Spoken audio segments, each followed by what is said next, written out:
why do you believe in the power of public libraries still? Like, we've talked about some of these aspects, but for you personally, why do you think libraries are important in this modern era?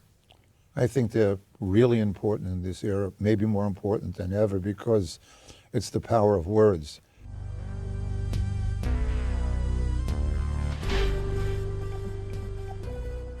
Hello and welcome to The Book Drop, Omaha Public Library's podcast about books, our community, and the joy of reading. I'm Maggie Pearson. I'm the Outreach Manager for Omaha Public Library, and I'm joined as always by Amy Mather, the Partnerships Manager for Omaha Public Library.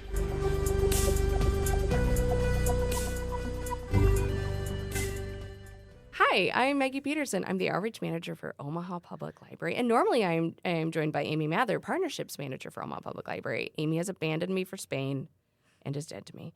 I have replaced her in the physical sense and in my heart with someone else, and that is me. Yes.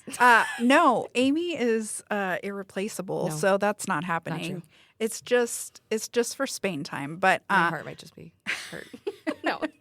I'm Angela Fernandez, and I am a collection development librarian, and you may have heard my voice before because I am on the new title drop, which promotes new titles every month with Melanie and now Mark. Mm-hmm.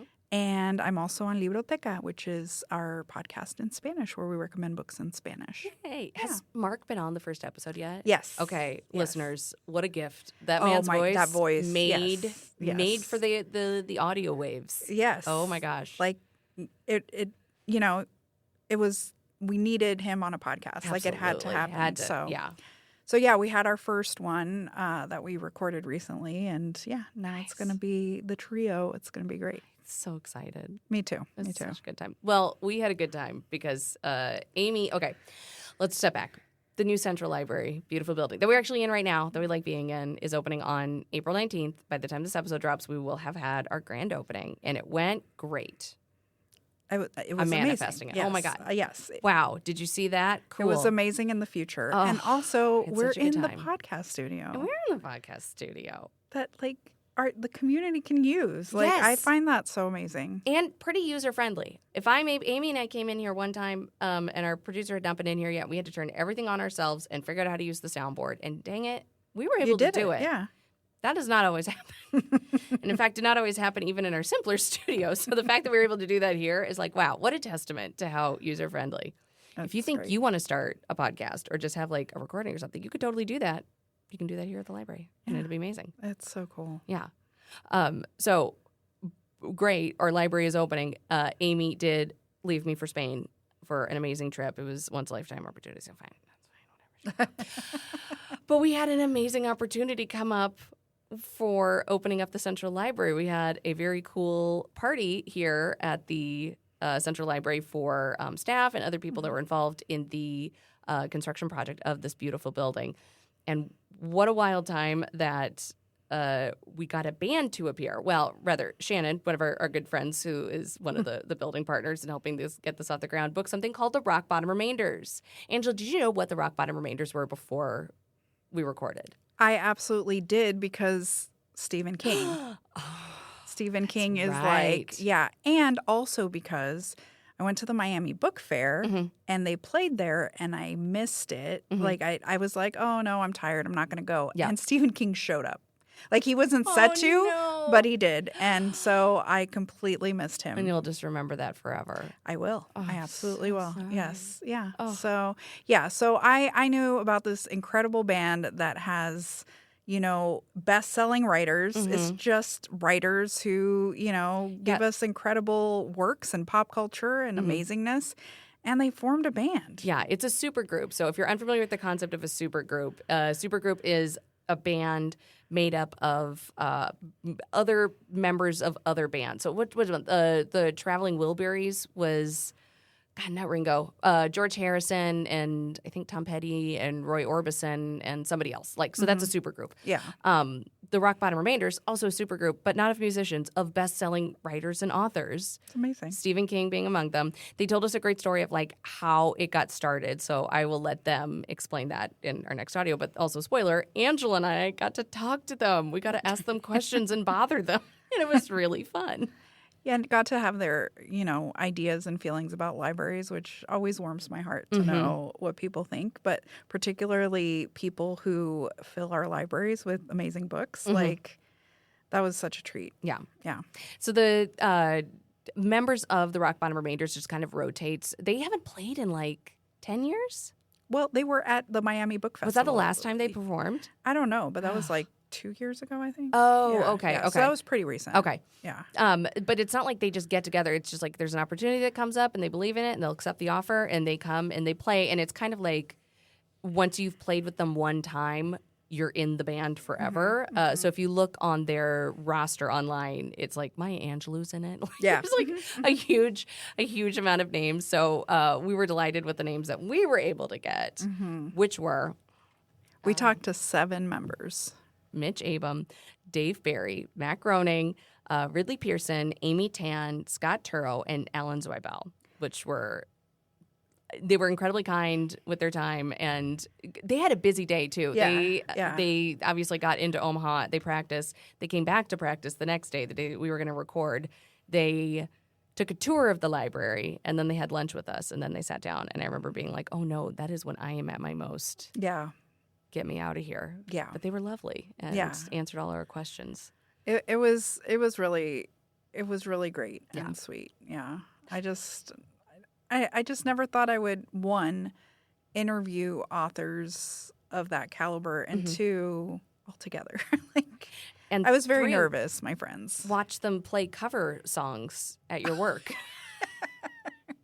The performance was out of this world. I've never seen It really was anything like something. it, but it was so joyful. People were There were so- costumes. There were costumes. There was spitting into the audience. Amazing. Like, yes, there was a Moby Dick kind of whale thing going on. It was like nothing I've ever seen, and everyone in the audience was transfixed and full of joy. Like, I just love seeing my coworkers so happy and people were dancing. It was just a great event. Yeah. Like, what a wonderful way to celebrate a new library. It was an awesome night.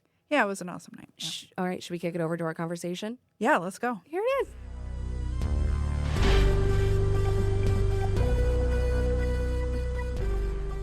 All right, Angela, how are you doing? I am extremely nervous. Are you living in this fever I dream don't with me? understand what's happening right now. I'm in a dream. I don't right? think if anybody had told me this Yeah. was going to happen even 5 months ago, I No. would have believed them. Believe it or not, listeners, we are joined by some of the biggest names in publishing. and really in music. And yeah. Okay. Before we dive into why you're here, I have to start with Omaha is a food city. Where did you guys eat already? Do you remember? A box lunch. A box lunch. Love to hear that. But Very what good. was, a great what was the chocolate name chip of the cookie bakery it just was now from? Lola's. Oh, do you yeah. remember It was Lois? really Yeah. good. Good Yeah, one. yeah. That's a good I love to eat We there. ate at the restaurant in the hotel, and it was a steakhouse. Okay, good. that Oh, I should downtown? ask, has anyone here been to Omaha before? Yes. You have? Yeah. Okay. I've been here once before. Oh, that's fascinating. Okay. My cousin, my favorite cousin, lives here, and I that. was That's here 3 amazing. weeks ago to see the Sandhill Cranes in Kearney and Gibbon, and I've been here before to do some other things with children. There's a children's program here, and Shannon is my niece. Really? Shannon? She's been keeping gossip from us, and I'm going to have to text her about that later. Yeah. That's fascinating. Ladies and gentlemen, that was Amy Tan. That was Amy Tan. Did you say she's your niece? She's my niece. Wow. Talk about a secret cap. She's also my niece. That's just finding this out. Yeah, I know. Anybody else have Shannon for a niece? Yeah, over there. Yeah. Yeah.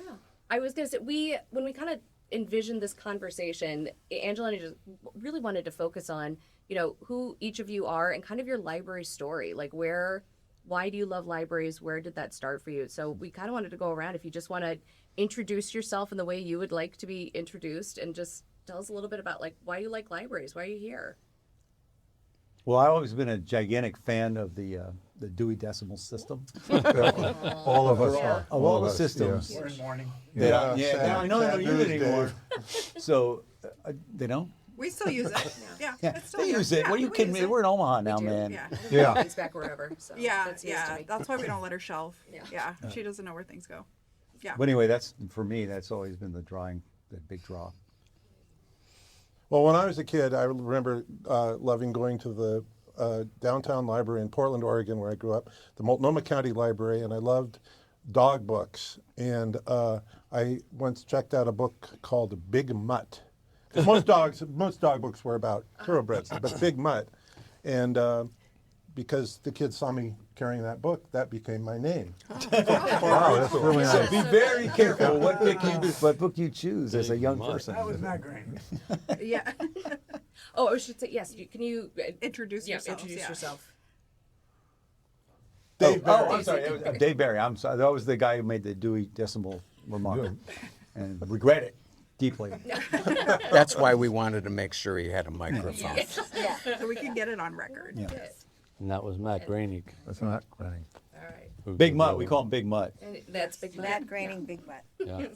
I'm Alan Zweibel, and I've always, libraries always intrigued me because I'd like to take out a book and see how long I can keep it before I start getting those letters saying that I owe money. Yeah. Okay. It was an introduction to his life of crime. He's wanted in like 8 states. Yeah. I'm surprised they let me into Omaha because this was on the list. Usually the libraries have a wholesome thing. Do not strings, allow this man. Yeah, there's a picture of me in a We lot don't, of we don't have libraries. the censors in yet, so Oh, you're good. fine. Oh, good. I was going to say, to add on to that, extra horrifying, if you work here, you get those notices on your desk. So it's like that scene in A League of Their Own where the guy's coming with the telegraph and he's walking through the whole locker room and you're going to see, like, which wife is he waiting for? And Alan, our clerk, was, I'm so sorry. And he puts the notice on your desk that you owe. Well, money he to the doesn't say he's library now. sorry to me. He's sick of me. I, Like, I don't bring intimidated books him enough back. that he's like, I'm sorry. I'm still going back in my head on the League of My Own. They're trying to remember that scene. Talk about an obscure reference. That Yeah. Like, was really good. I remember that now. Yeah. That's Mitch Albom who was speaking. Yeah. That's all. I have actually a library story, a real library story. When I was 8, my mom used to take me to the library every Saturday morning, drop me off. I had 2 hours to find a book, one book, come home, read it for the week, return it. When I was 8, I was into submarines, and I saw a book on a shelf called 20,000 Leagues Under the Sea. And I pulled it down, and I said, I'm going to take this out. Went up to the desk. I'm short now. I was way shorter then. Librarian took one look at me. She said, this is too hard for you. Go pick something out from the children's section. So I go and get a Curious George book. My mom comes and picks me up. I get into the car, starts to drive away. She looks over, she says, Curious George, haven't you read that book 100 times? I said, yeah, but the librarian wouldn't let me take out the book I wanted to. Why not? She said it was too hard. Stops the car, backs it up, grabs me by the arm, runs into the library, goes up to the librarian and says, did you tell my son that a book was too hard for him? Never tell a child that a book is too hard for him, and never this child. And then she said, where's the book? And the librarian was like, hubba, hubba. My mom grabbed, I think we stole the book, basically. I don't think we checked it out. Took it home, went up to my room, opened it up. Way too hard for me. And to this day, we call him Curious George.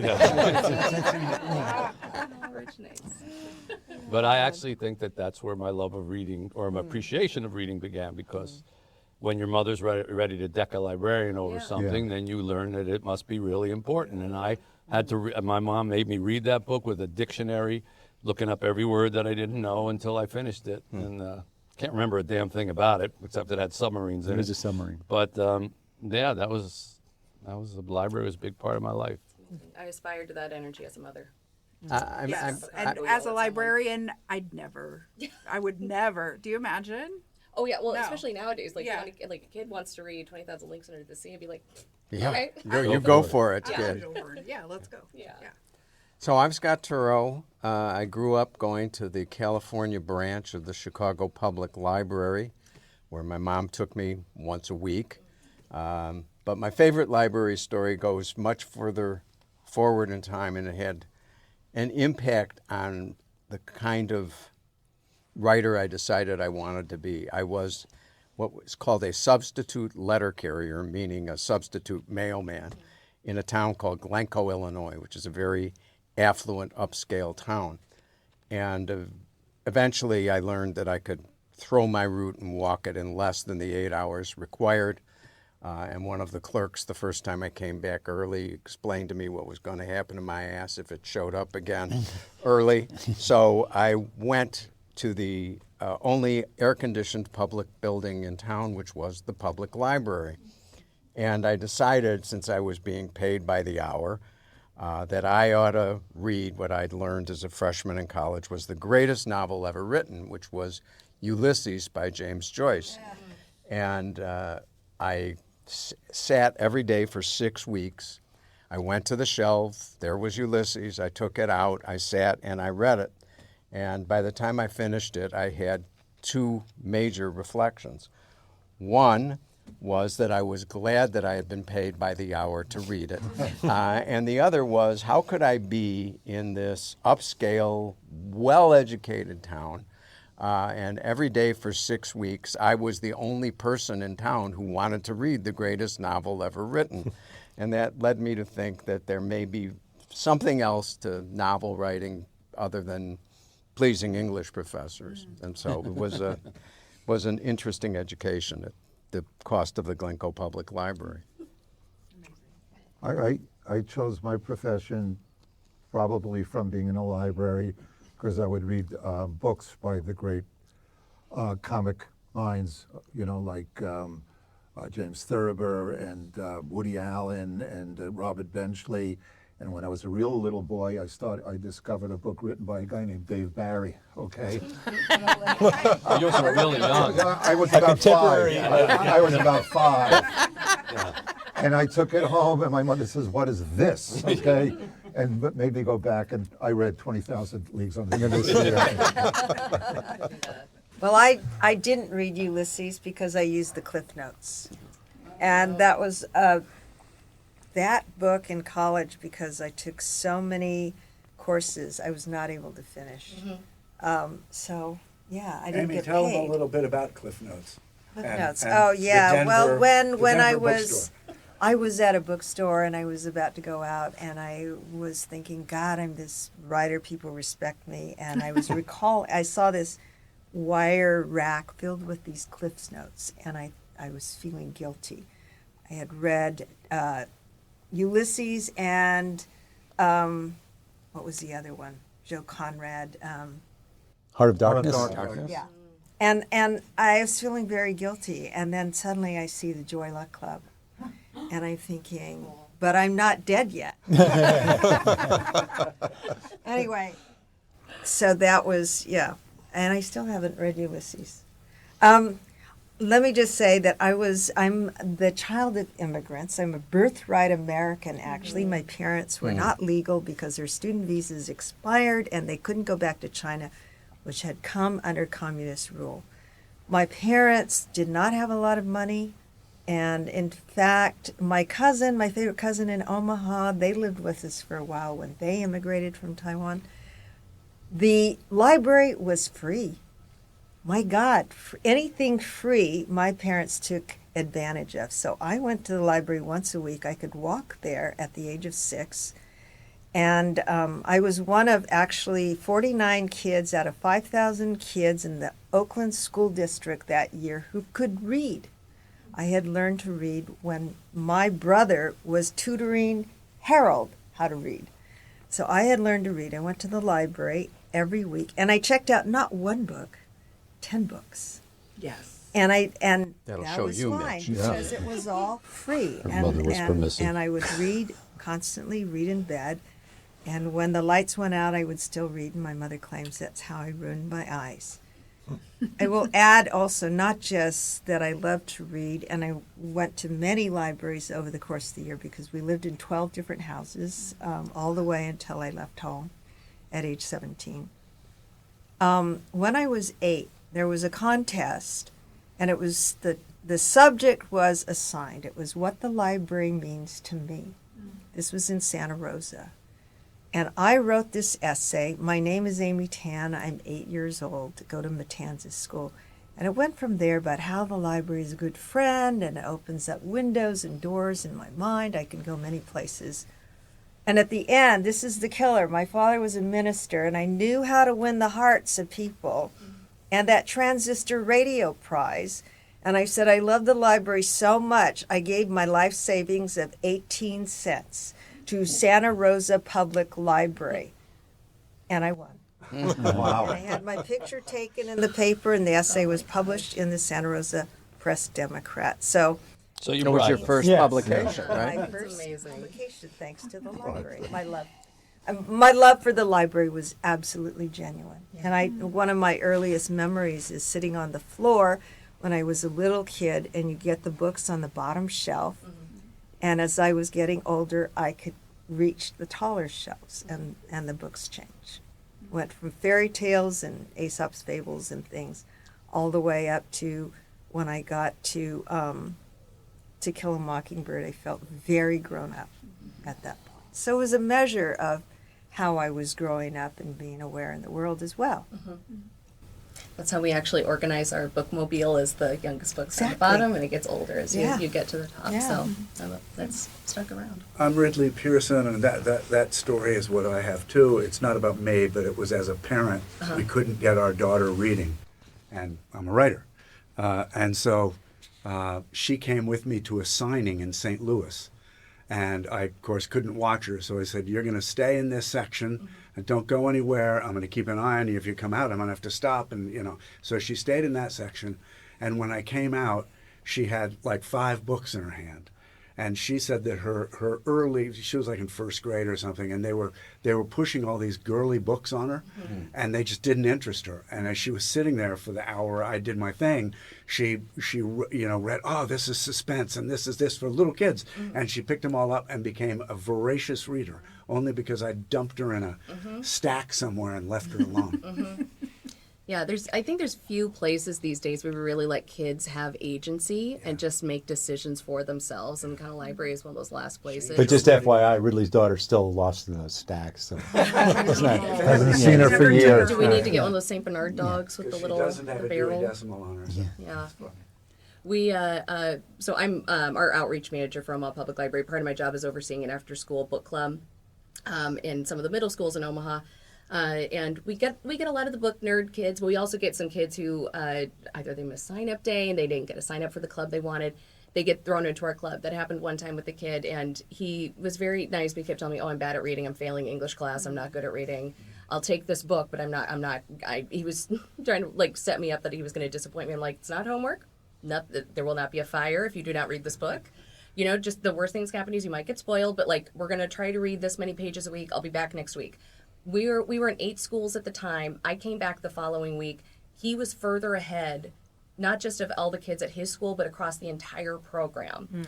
And it was a book that didn't have to adhere to like curriculum standards. It was just something that was like, this is kind of fun and interesting to me. I think it might be to you. He ended up reading all of the books in that series. He did an extra credit project. He was able to bring up his English grade. But it took this kid from saying, I am bad at reading and I don't like reading, and be like, well, maybe I kind of do like reading. I just need to kind of find the right book. Yeah, exactly. Yeah. I didn't like reading as a kid. Did you? I did Really? not. And now I am the most, I'm a librarian who will not shut up about books. Like, try to walk away from me without a recommendation. So, yeah, it was Reading Rainbow. My entire family are voracious readers, and I couldn't understand it, but I was like an outside kid. I just wanted to be outside. And then just eventually just like the light came on, and now it's my whole personality.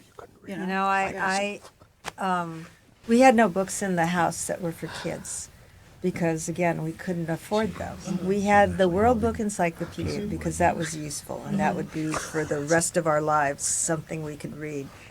But Reader's Digest condensed book, we had one of those. And then we had Bibles and Billy Graham's sermons and nursing manuals, and that was it. So I depended on going to the library to be able to read books. And, if I hadn't had that, I don't know whether I would have become a writer, being unable to read anything. I will say my mother, she was not a voracious reader. In fact, the first fiction book she ever read was called The Joyluck Club. Oh, okay. Oh my The gosh. book that That's I a wrote. great way to start. Wow. She got a signed copy. Was that She it? got a signed copy. She knew the story. No, it was fiction. Yeah. No, I came from a family that did not read fiction. Yeah. I have to say, I'm sitting here thinking about what the theme is: the great service public libraries have by nurturing the curiosity of kids, and by not putting boundaries on what they can explore. And then I reflect on the fact that Dave and I are from the great state of Florida, where people can just sign petitions requiring books to be removed from library shelves for months at a time. And that is obviously, as the stories indicate, a tremendous hindrance to the education of children, to have some parents feeling about what's right or not right. But I just want to say in dictate that. defense, because it's a lot of people rip Florida. We both live 23. It's a state of 23 million people, and it's not really fair to judge 23 million people because of the behavior of 21 million people. Yeah, it's not fair. I got my library science degree in Florida, and some of my foundational libraries were in Broward County libraries. And for me, I think Florida is a great library state.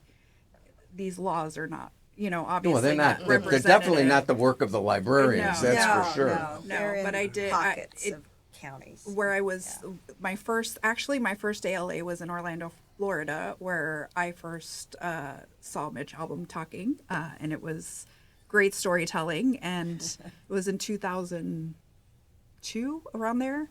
So it was in Orlando, Florida, and I just could not believe the magic of this space where you had all these authors, writers, and just people who wanted to pique curiosity, pique culture. It was amazing, and it just changed my whole life. And I'm very grateful to that part of Florida because that's what I lived. Yeah. So, one more question, and it sounds like we're kind of leaning into this right now in the conversation. Why do you believe in the power of public libraries still? We've talked about some of these aspects, but for you personally, why do you think libraries are important in this modern era? I think they're really important in this era, maybe more important than ever, because it's the power of words. We live in a very visual society, and now there's AI and there's all this other stuff. And I know that the people that I admired growing up, and I may be showing my age, it was about wit, and it was about the use of words, and it was about painting pictures with words and conveying thoughts. And I think that we have to preserve that. So, do you get directives of what to ban and what you can't have? That wasn't. Not us personally. No. But yeah. I do work in collection development, so I work in the area where we buy books, and we have just a very expansive space. I think we have a great kind of policy about, in order to request a book be even changed in shelf location, you have to have read the full book, which weirdly stops a lot of the requests.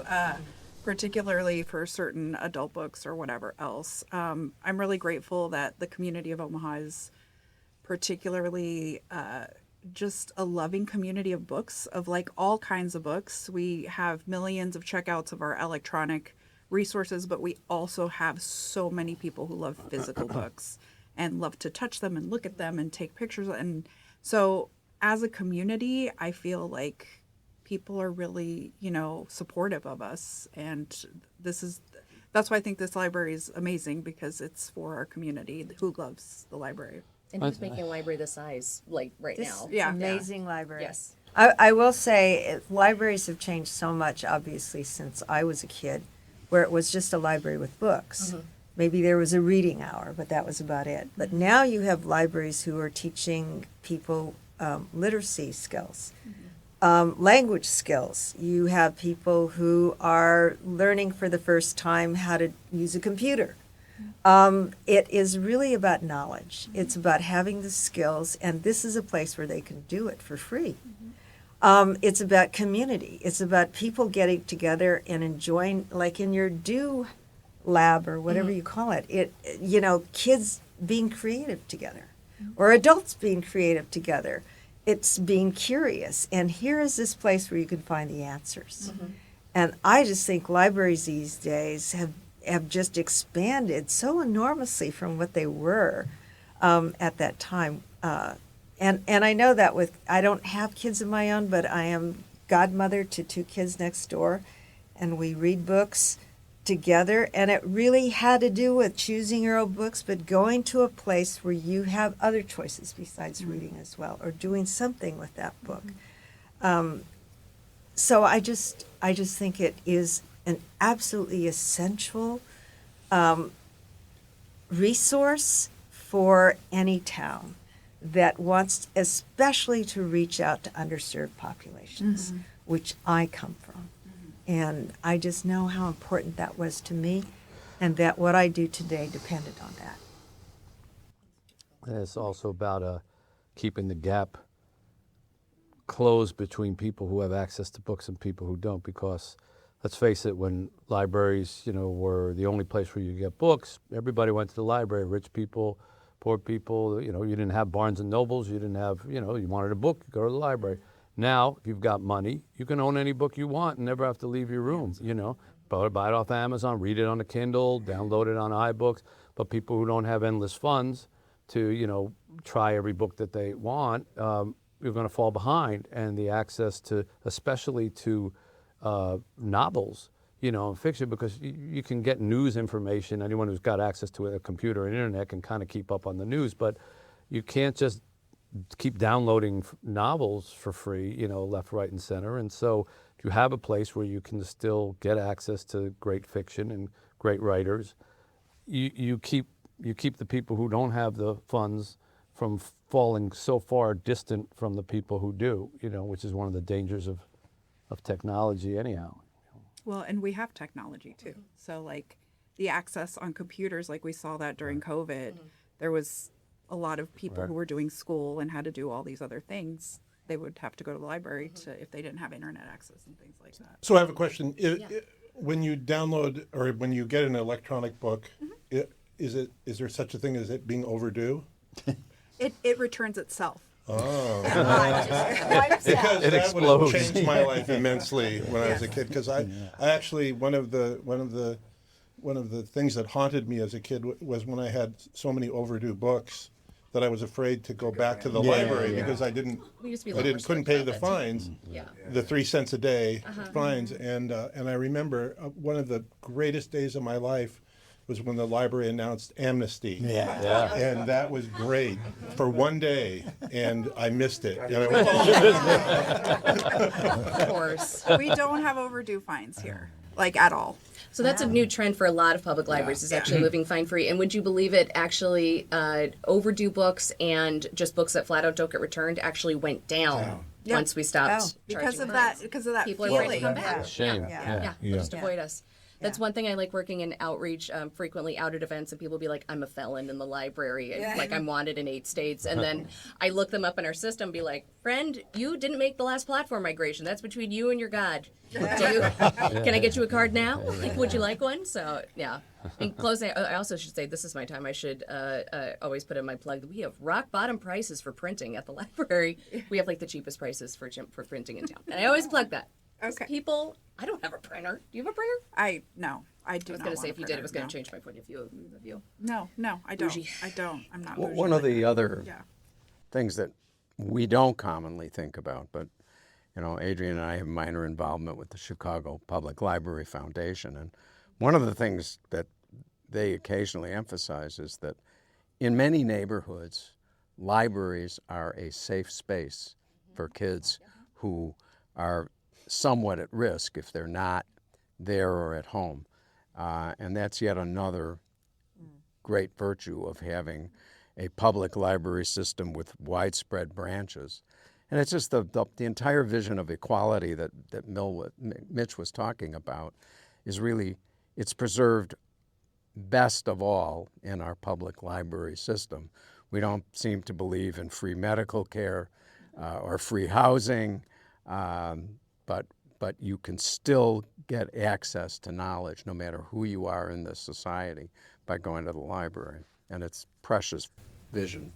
I've seen it said online that if you tried to pitch the concept of a public library today, it would never. Wouldn't now get it in. would Communists, never take off. communists, Yep. communists. Yeah, it's good sharing of the resources.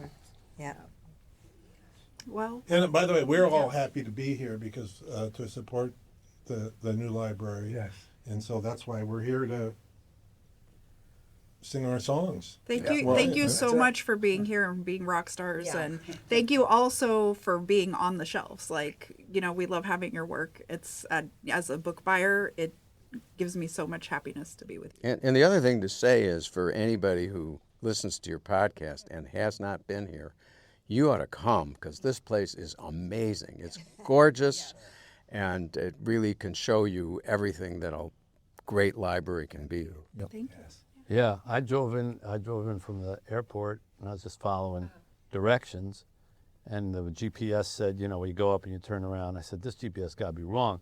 There's like this massive building here, and it's gorgeous, and it says opening soon. And I said, nobody's going to put a library near a place like that. And then I can remember this was the library. Yeah. I feel like I can't let you go though without talking about you're the rock bottom remainders. Please tell us about what it's like to be musicians and singers and We have rock no stars. idea what it's like to be musicians. We'll find out.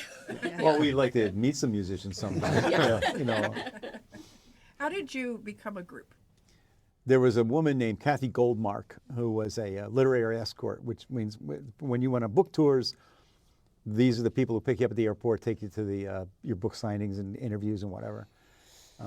And Kathy was the main literary escort in San Francisco, and most of us had been on book tours in San Francisco, so we got to know Kathy, and she was also very into the San Francisco music scene. She's in a bunch of bands, and so if she you know, you'd ride around all day with this person, she would find out if you know, had musical experience or were into music or whatever. Maybe even get to go to see her band play at a bar some night, you know. And in 1992, the American Booksellers Association convention was held in Anaheim, California. And Kathy had this idea. She was very much of a we can put on a show kind of person. Busby Berkeley. Yeah.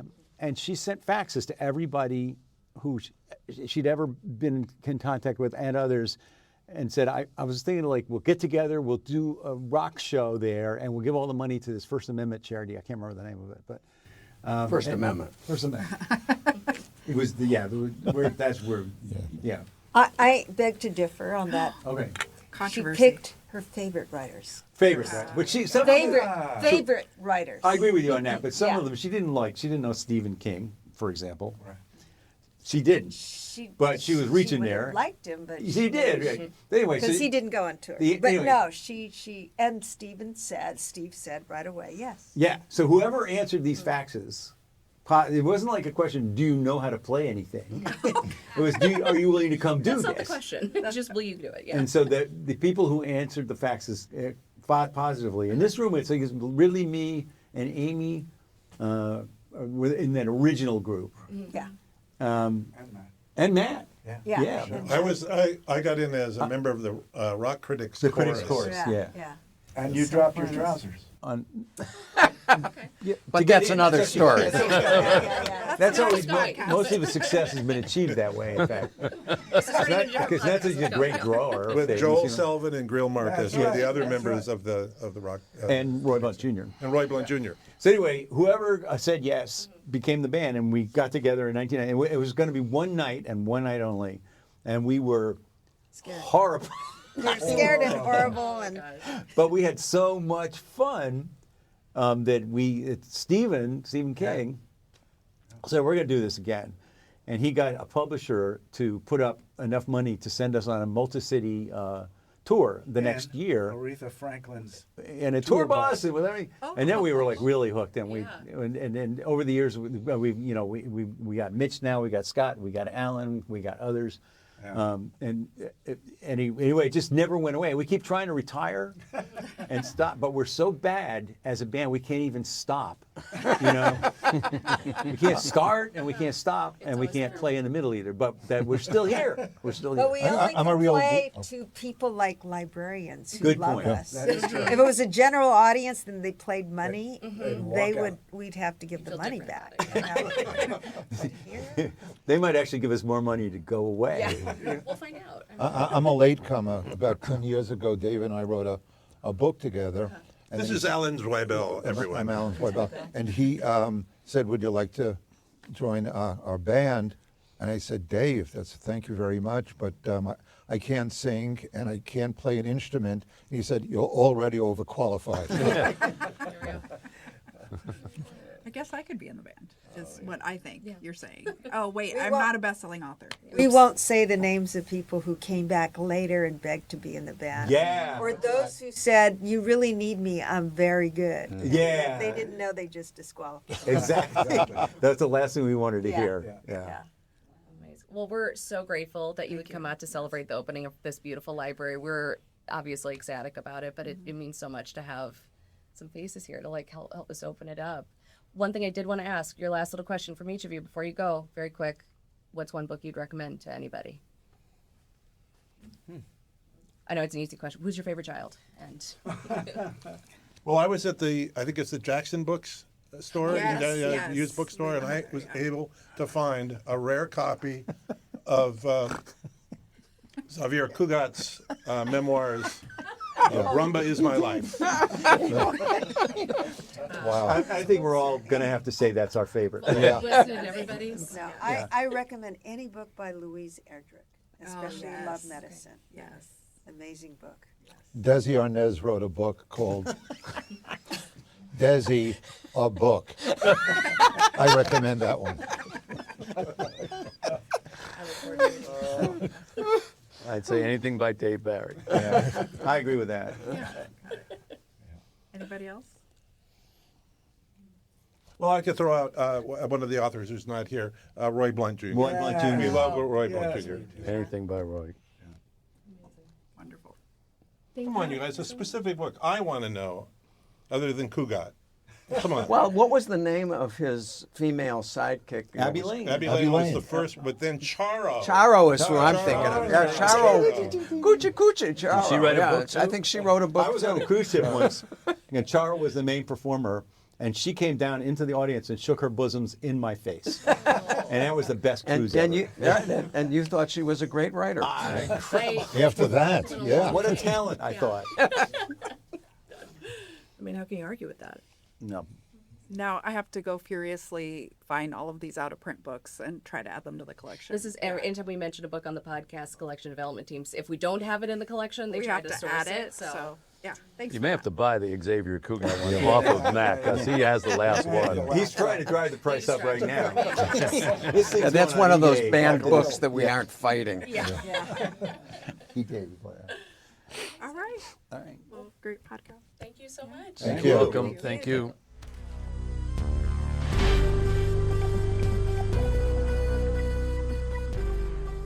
Huge thanks to the Rock Bottom Remainders, Dave Barry, Amy Tan, Ridley Pearson, Mitch Albom, Matt Groening, Scott Turow, and Alan Zweibel for an unforgettable experience celebrating Central Library. We also want to share our deepest gratitude to the partners who turned the dream of a new Central Library into a reality. Heritage Omaha, the Omaha Public Library Foundation, the City of Omaha, DoSpace, and the many others who supported this vision.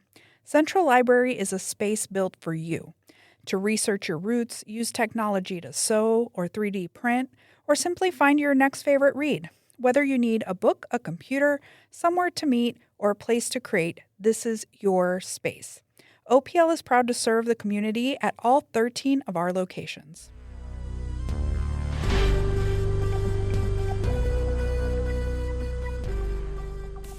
Every book, resource, or thing that we mentioned that we can link to on the internet can be found in list form in our episode description. So if you missed something we talked about, check out that list.